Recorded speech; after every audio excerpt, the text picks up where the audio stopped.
ملتونا ما جوا البلا سوتا دم برا والناس هيوك الكيس واكتو ملتونا ما جوا الرا موقت أرادا إنسان جتشو جتشا أفان وفي سن ديسة جيا جوتو هذا البلا سات شوش متاتي ملتوان سنيرو كواتي جوا ما سنير رافقاتي أنا كيف أنا بين جبا أنتي جوا ملتولي كانين إفرت الأرك تجانا جوا ملتولي كان الرابي ساتارة تانا مي ملتولي نام جوا دا جني تنبي gowummaa ulamaan islaamaa kitaaba hedduu irratti barreessanii sifoota nama gowummaa qabu yookaan nama namarratti ulfaatu kan hedduu irraa kaasanii mee mallattoolee namni tokko gowwaadhaa jennee ittiin beeknu maal fa'aa kan jedhu tokkoffaa irratti namni gowwaa alfuduul wa qillati alhayaa jedha qaanfii dhabuudhaan qaanfii xiqqaatu rabbii yoo nama tokko galaafatuu barbaade qaanfii matakka irraa fuudhaa jedhan saalfii irraa fuudhaa waa saalfatuu dhabuun mallattoo namni suni nama gowwaa ta'uu garsiisaa jedhan lammaffaa as-su'aalu amma laa yaanii waan isa hin galchine irraa gaafataa jedhan wama hunda waan isa dhimma isa hin ilaallanne hunda irrumaa gaafataa jedhan kan biraa mallattoo nama gowwaa yookaan nama namarratti ulfaatuu irraa yas'aluka an shu'uunika al-khaassa dhimma kee ka dhuunfaa irraa si gaafataa jedhe fakkeenyaaf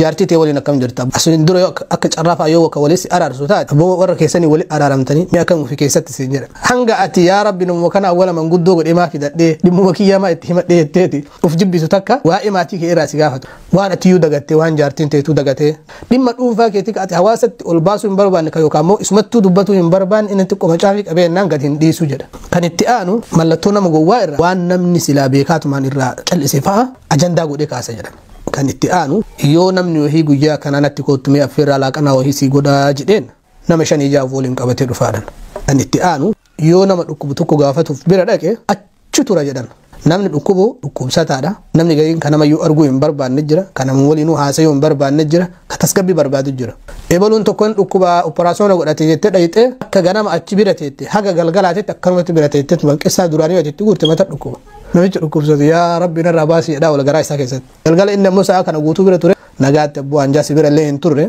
inshallah yeroo biraa siddeebinaadhaan kan biraa fakkeenyaaf nama dhukkubsate tokkotti yoo ol seenee aboo maal taate maal si dhukkuba barkaleetu na dhukkubee dhukkuba sukkaraa qabaa yoo inni siin jedhe bar Abdul Azizoon keenya tokko dhukkubni sukkaraa isa qabee maayima kana du'ee siin jedha jedhan mallattoon nama gowwaadha rakkoo biraa keessa isa galchee sadarkaa inni uf jibbu takka keessa isa galchee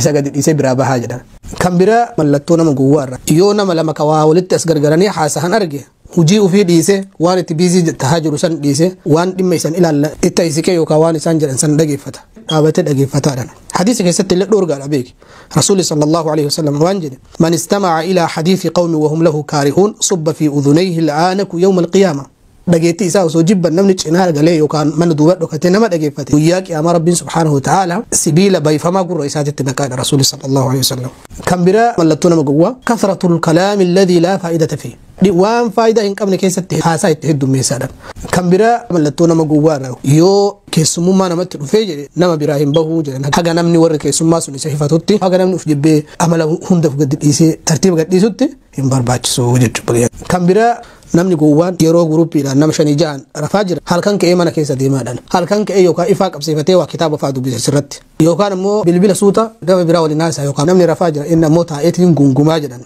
kan biraa mallattoo nama gowwaa jedhan yoo namatti ol seene yookaan nama waliin yoo jiraate namni kun maal narraa jibbaa maal narraa jaalata amala kiyyibadii wayii namni narraa jaalata waan jedhu sammuu isaa keessa hin jiru ilkees waaqatuu ta'e uffata xurii ta'e qullubbii fa'aa nyaatee namatti jiga ilkee fa'aa osoo hin tu'aakatee afaan jalatti achi siqee namatti haasaa irraa gargaruudhaaf atiin cinqamta isa ammoo waan kana akka ati cinqamaa jirtu sim hin beeku akkasittu ammoo akka nama afaan shittoon afaan keessa jirtu sitti achi maxxanii sitti haasaa kan biraa mallattoo nama gowwaa irraa afaan biyya biraa loqoda biyya biraa fayyadamaa jedha hawaasa waliin haasa'u waliin afaanuma hawaasa isaa osoo haasa'uu danda'u afaan biraa keessa makaa jedhan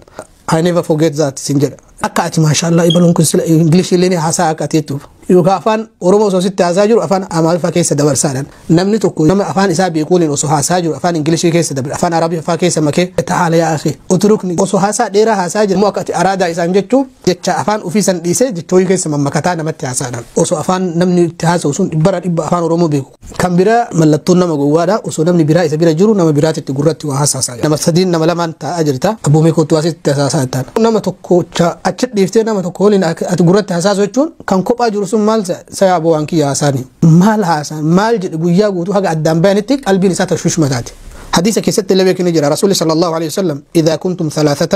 فلا يتناجى اثنان دون ثالث من أجل أن ذلك يحزنه يوم مسدتاتا نما تكوكوبة يفتني اتباتنينها سهناجرا كم برا ملتونا مجوارا وفتا بيجيس نجر وفتادا كنمني إجا أدات الإسلالوف وفتا حواسن بياهن أفن uffataadha namoonni waan biyya hin jirre biyyatti muudii qabatuudhaaf yookaan immoo abshaalummaa ofii agarsiisuuf yookaan hin qaba agarsiisuudhaaf waan hawaasni hin uffanne namoonni uffatan akka isa abshaalummaa of siyaami garuu ammoo namni sun gowwaa ta'u dubbata abbaan kitaabicha kana kan bira mallattoon nama gowwaadha waan bakka hin barbaachifnetti waa hojjate saniin jecha nama dhahaa jedhan bishaan wasakaa fa'aa karaarratti gad naqee yoo namni achi olloleen yoo namni abboomaa bishaan karaarratti gad naqee jedheen awoo karaan kee qofa seetaa si qofaaf uumame seeta si qofaaf hojjate seeta mootummaan jedhee san irratti nama wallolaa jedhan namni abshaallee waan silaa namaa isa wallolchisu iyyuu karaa irratti hin darbu darbitee ammoo achirratti nama waasiin dubbate dhiifama booga jechuun akka waan mana keetitti na hidheetitti gowwummaa irraa keekaa jechuudha islaama kan biraa jedhan yoo guyyaa tokko waasii liqeesse bakka hawaasni itti wal gahutti akka namni dhagahutti ol fuudhee garuu hin dagatin galgala naa deebisisin jedha yaa rabbi maalumaaf irraa fuudhi namicha kana jettee hanga sadarkaati uf jibbitu takka si geessaa jechuu waan san kan biraa mallattoon nama gowwaadhaa jedhan yoo guyyama tokko akkuma carraa lukkuu wahii sii qalee jedhan waggaa sadi boodallee hawaasa keessatti usumaati haasayaa jirtu yaadannoo duraan dabarte wahii usumaati kaasaa jirtu sila mudannoon amma si mudate kun gaafa na bira dhuftee lukkuu sii qalee san dura moo sanii asi jedhee si gaafatadhan waan taasiftu kun re'ee sii qaluu kiyya san moo achi asi siin jedha waan sii godhe san gaafa na bira dhuftee akka gaarii wal keessummeessine san jetta moo achi as wanni kun ta'ee sin jedha gowwummaan kun beek waan namni ofitti fudhatu miti waan tasa namarratti argamtu jechuudha buleen islaama kan bira haasaa namaa hin dhiisu jedha ta'uu fi tana haasayuu malee ta'uu fi tana dubbatu malee ta namni haasa'u tana humattuu lakkaa'u jedha ati dubbattu yeroo ofii dubbatee ati waa dubbadheetu mi arraba keessan daa'imaan sii qabee sin jedha marima tokko yoo haasaan inni nama 7-8 nama 15 akkasii waliin haasaa jiraniin osoo namni 10 kun yaada hundi isaa hin kennatin yeroo 5-6 yaada kennata wanni waan kana ammoo isin dhiheessee mallattoo nama gowwaa yoo beeke waan san irraa uf barate mallattoo waan san yoo qabaate gowwummaa san irraa fagaatee waan abshaalummaatitti hojjetaa waan ta'eef